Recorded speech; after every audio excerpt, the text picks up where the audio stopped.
தங்கராசு, நீ அதிகமாக பேசுகிற. நான் கூலிக்காரனாடா, இல்லைன்னு நான் சொல்லலை.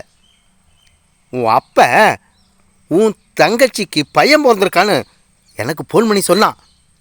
நான் ஆஸ்பத்திரிக்கு போய் என் தங்கச்சி கண்கலங்கக்கூடாதுங்கிற ஒரே காரணத்துக்காக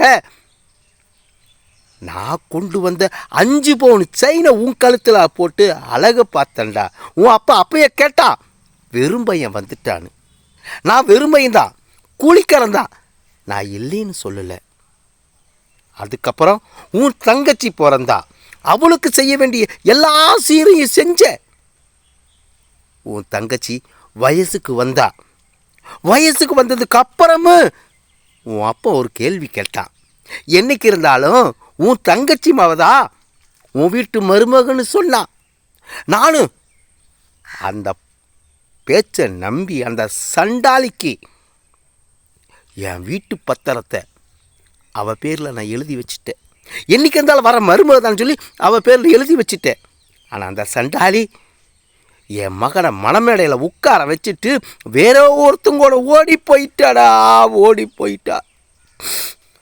இன்னைக்கு தாய் மாமன் எல்லாத்தையும் கொடுத்துட்டு தெருவில் கோயிலில் கொடுக்குற அன்னதானத்தை தின்னுட்டு கூலிக்காரனா நடு ரோட்டில் நான் நிற்கிறேன்டா.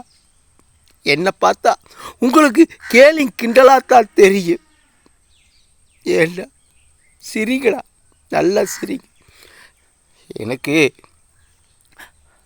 ஒரே ஒரு ஆசைல, நான் செத்து போயிட்டா புகுந்துட்ட கோடின்னு 1 கோடி போடுங்கடா. எனக்கு அது போதும்டா தங்கராசு, அது போதும். இது உன் அப்பங்கிட்ட போய் சொல்லு. போடா.